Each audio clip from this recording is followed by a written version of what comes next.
So, a couple weeks ago, I was coming home from practice and I got home and it was just me and my mom and you. No. And then I hear the doorbell ring multiple times. I thought it was my dad coming back from work, but it was my neighbor. And she was with her husband. And I go and I look through the little hole, and then I open the door, and I see she has like blood down her shirt and down her back. And her husband was trying to help her. And then she tells me to call 911. And I was confused because now I was like, there's blood, and he was trying to help her. Why didn't he take her?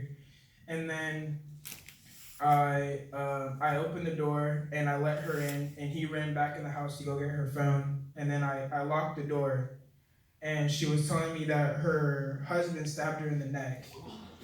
And I was confused because he was trying to help her. And she told me that he had dementia, and he thought she stole money from him. Wow. And so he tried to stab her. Well, he did stab her in the neck. Oh. And then, so there was a lot of blood, and I Ouch. got her inside, and then I sat her down, and then my mom came, and she was in shock. She was like, you don't expect that happening. And then he comes running back, saying that he was gonna take her and stuff, and he was just banging on the door. So then I called 911, and they told me what to do, and then finally she was saying that she wasn't panicking and she was at rest when she came to my house. And then my mom started to pray for her, and she wasn't panicking, like she was just saying, take me to the hospital, even though she was bleeding that much. And she said she was at peace, and my mom told her that this is a Christian home. You should feel at peace. And she goes to church as well, so she felt welcome. And pretty much the 911 came, the police took him to jail, and they took her to the hospital. And she was telling me that this has happened more than once, where he has been acting like this, and she really loved him, that she didn't want anything bad to happen, but this was the last straw, and she had to do something about it. And once she came back from the hospital, she came to my house on Valentine's Day, and she knocked on the door with her son, who was in the Navy.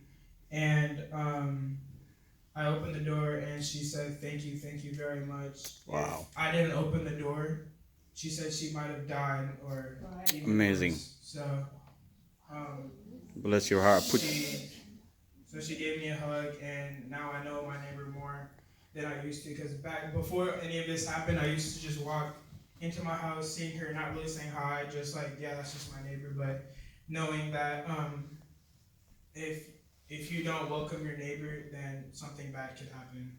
That's right. And Wow. Yeah, put your hands together for that.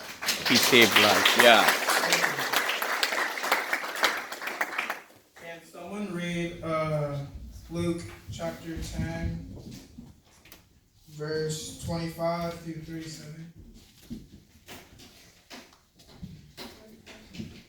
25 through 37. Take a mic. Na. Yeah. Luke chapter 10.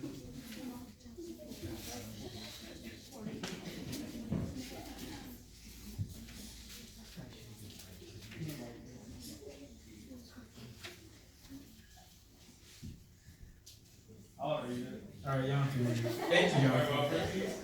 25 to 37. Use a mic, Jonathan.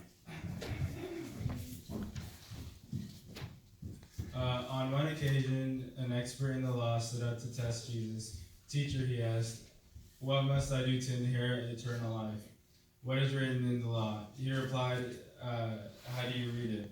He answered, love the Lord your God with all your heart, and with all your soul, and with all your strength, and with all your mind, and love your neighbor as yourself.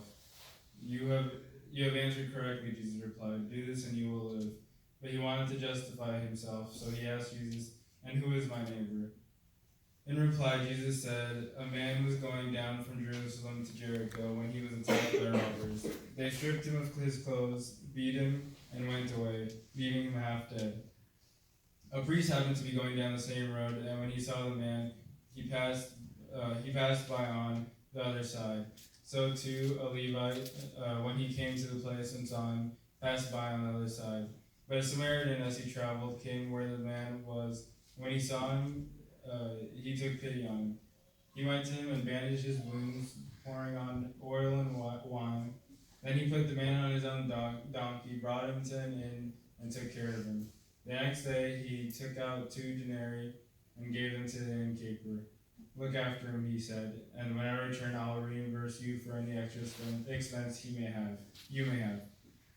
Which of these 3 do you think was a neighbor to the man who fell into the hands of robbers? The expert in the law replied, the man who had mercy on him. Jesus told him, go and do likewise. Amen. So what it was really talking about is how out of the 3 people, the priest, even the wealthy, it doesn't matter who you are, you can help anyone, even your neighbor. Amen. And your neighbor isn't just the person next to you or the person living next to you. It could be homeless people, it could be anyone, because you never know what they're going through or what is happening at that moment. So I want to leave saying, make sure you love your neighbor. Amen. Bless you. Bless you, Elijah.